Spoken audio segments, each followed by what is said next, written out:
Welcome to Teatro Absurdo with Huilo Marvavilla, brought to you by Jaguar Bridge Productions and The Great Mystery. Well, hello there, podcasters. Welcome to Teatro Absurdo. I'm Willow Marvavilla, and this is Series 3. Welcome aboard to that which is ludicrous, preposterous, crazy, and, if you're lucky, dazzling. And hello, absurdites. We are back. Are you bored yet? Are you having fun? Have you learned anything yet? So what is art to you? And as I've said, my name is Huilo Marvavilla, or my author, C. Huilo C. And yeah, so what's been absurd for you this week? I'm sure it'll come to me what I want to emphasize in absurdity. So anyway, look at this in the background. Those of you who have visual on this, we have the new poster for the film Prize of a Jaguar, which we are fundraising for to go into production.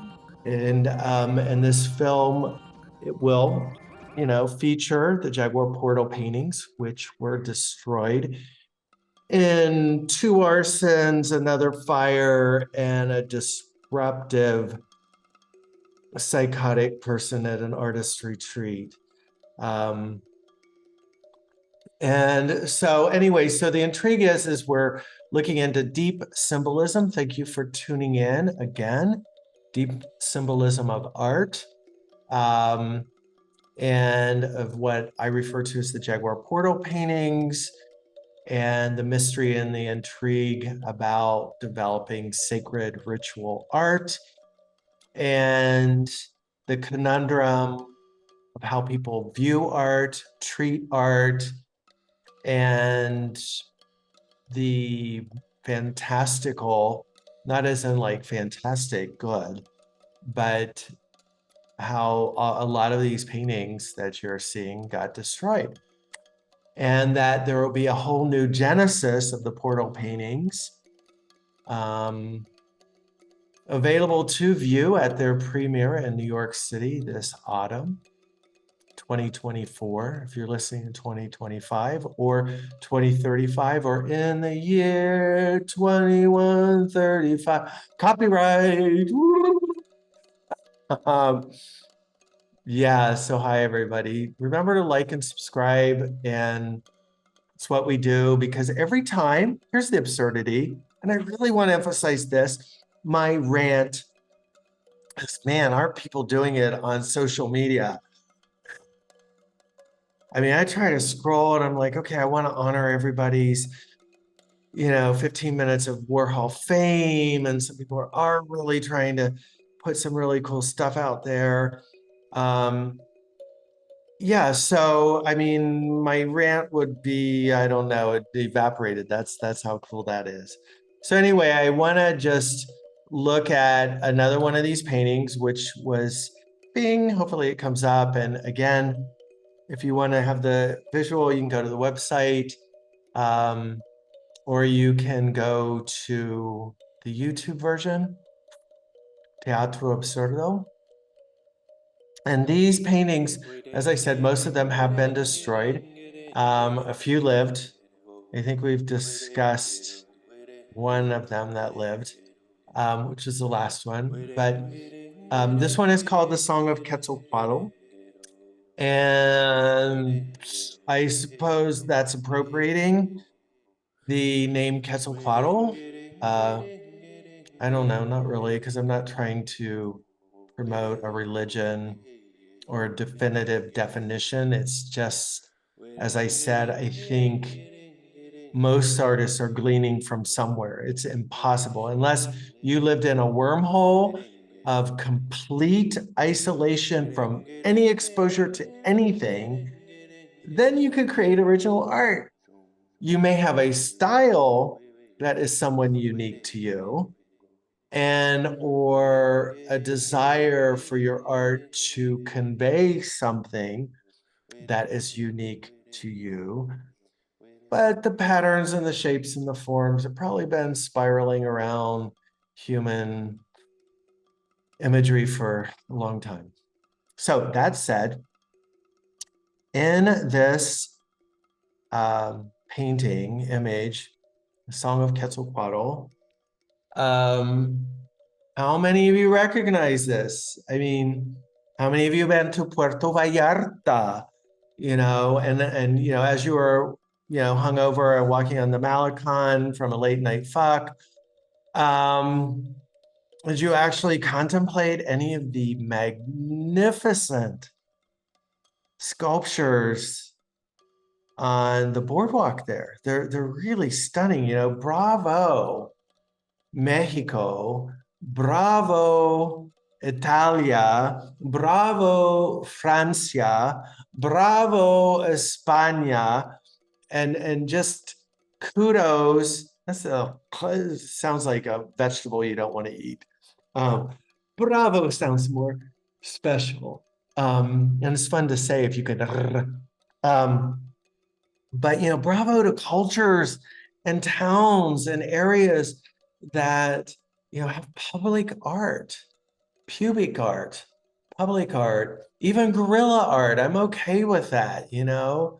I kind of old school. I miss the graffiti subways in New York. I really do. And all these people are like, New York's still bohemian. I'm like, yeah, probably. In ways different from how I grew up there, but the thing I don't miss is that the subways were urinals. They smelled like pee a lot, and and the air conditioning never worked. But so public art. So yes, this painting I gleaned from a public art piece. Bustamante, what's his fucking name? I'm sorry, I should know that. Um,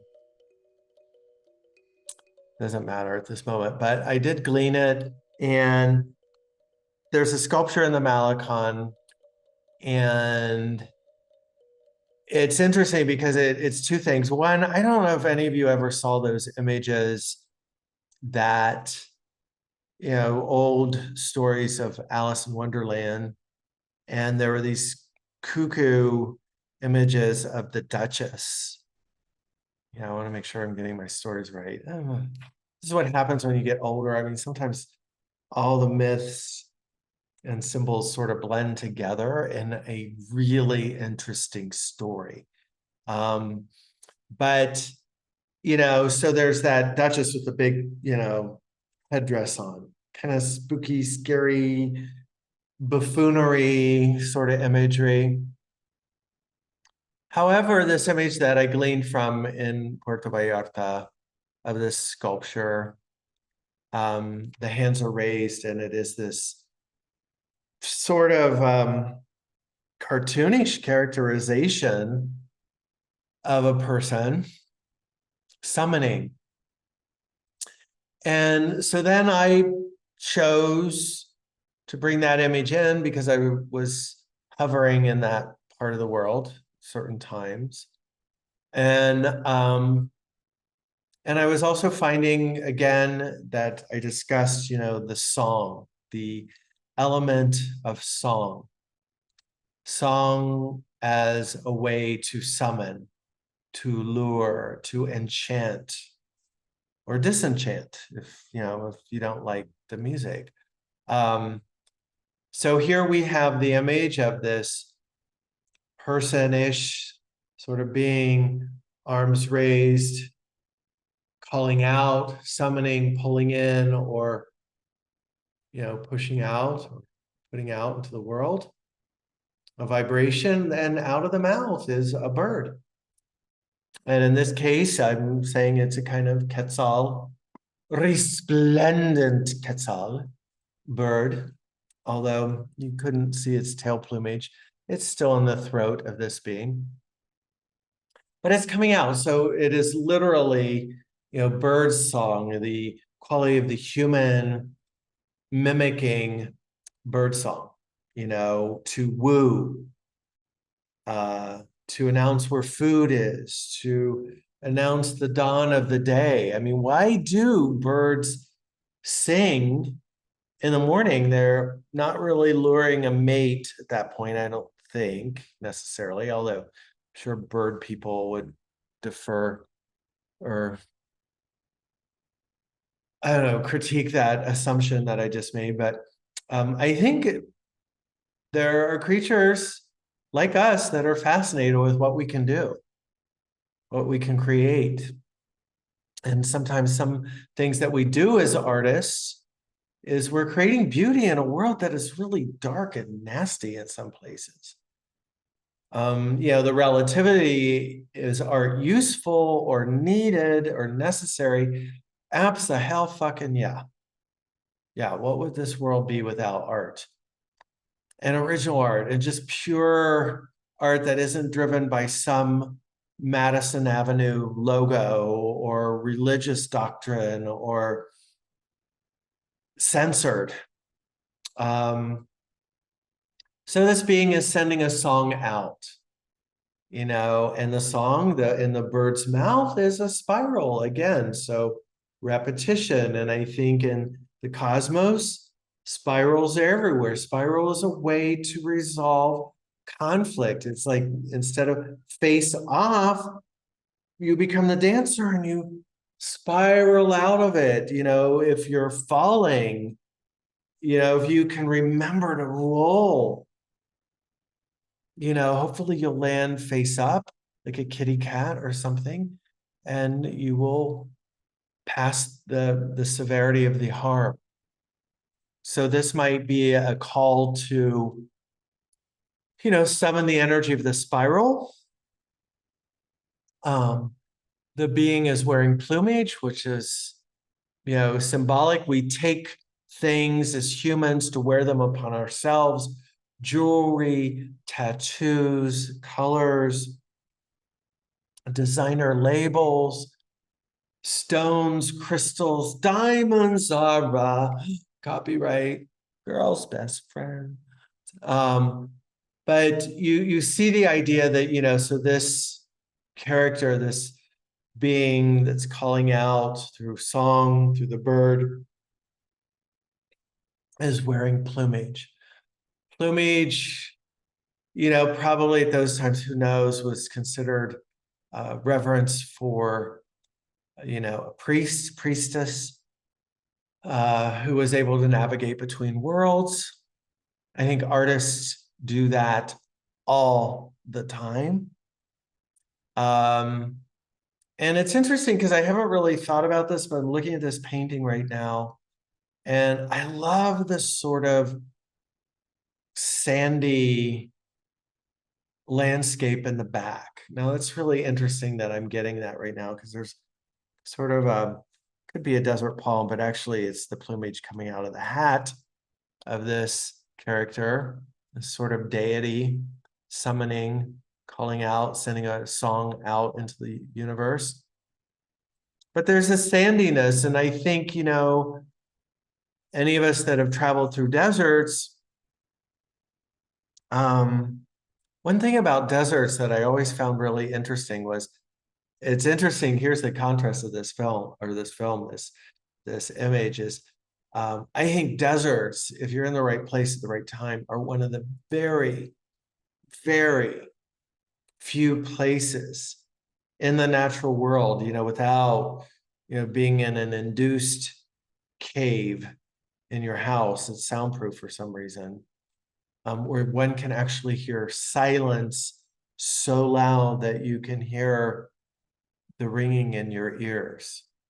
That's just not tining, but, just that inherent vibrational quality of stillness.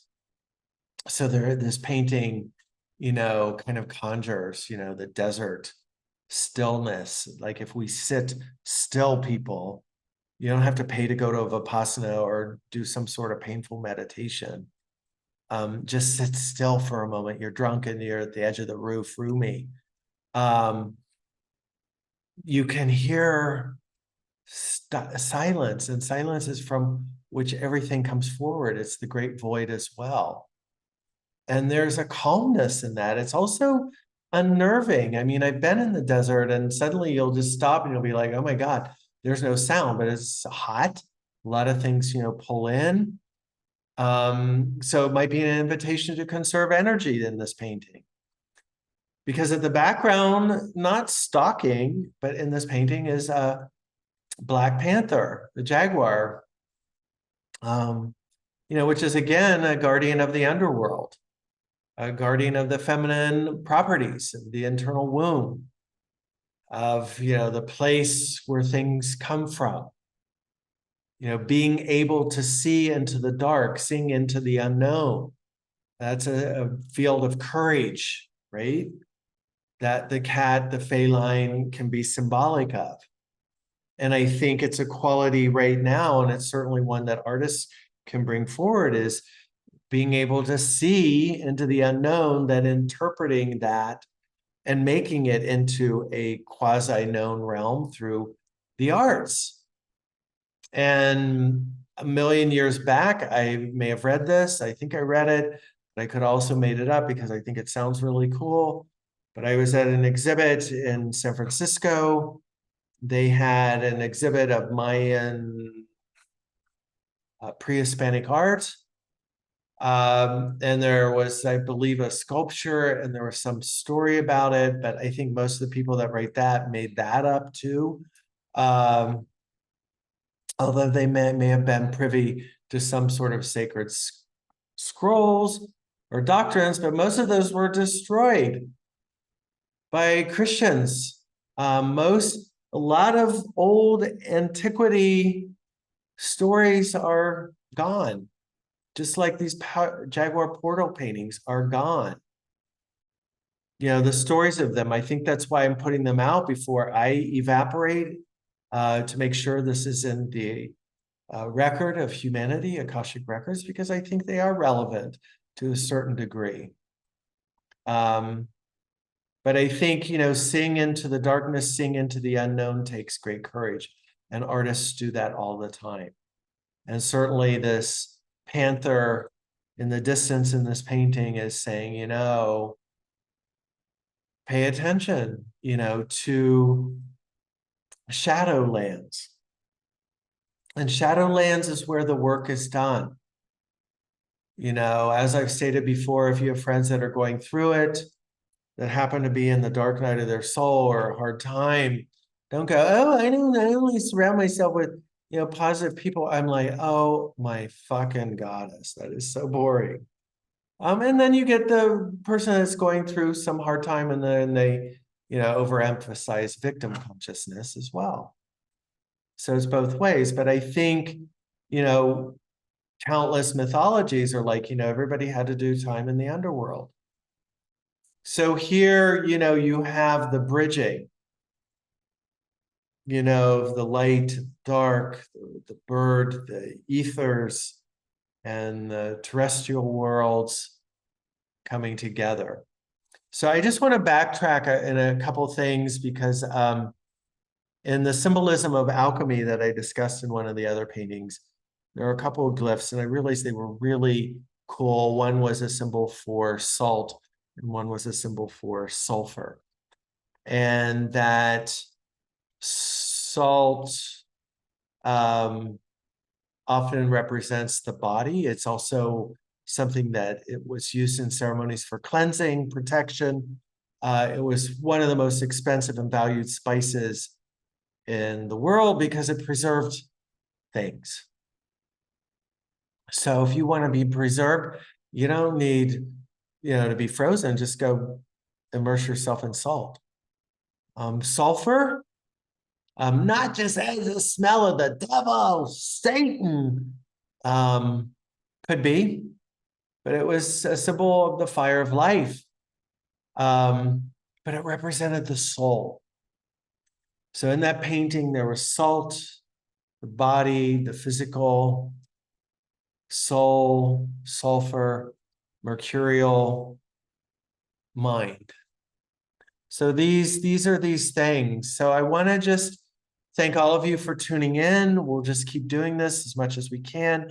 We're getting ready to cycle through. I think there's probably 3 other paintings that were in the first genesis of these paintings. And then there was a second rumination of another level of these paintings that we'll get into. But here's the interesting things I'm going to close off with. This painting was destroyed twice as the Jaguar Bridge. It was slashed in the desert on a horse with no name at that crazy artist retreat. But there were some cool pieces to this painting that were left. I integrated them into a large mural with a friend of mine in Mexico, and it was really, really beautiful. I will be putting that mural up, and we'll have a discussion about how it rewove itself from all of these paintings into a giant mosaic. And here these paintings are being regenerated in these stories. And in this super catalog book that I will be producing, and you can get a copy to help with the fundraising for this film, Cries of a Jaguar. And, you know, the absurdity, go out, feast yourself on art, go to a museum, sit, be still, don't try, go sit in one room and just breathe the the artfulness of being, be art. Aloha. Bitch, please. Ciao, Bella. Bitch, please.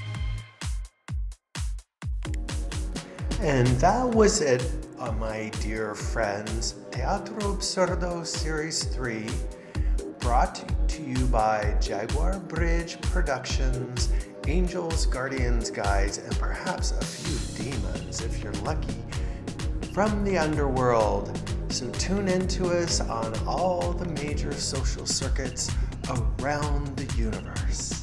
Bye-bye.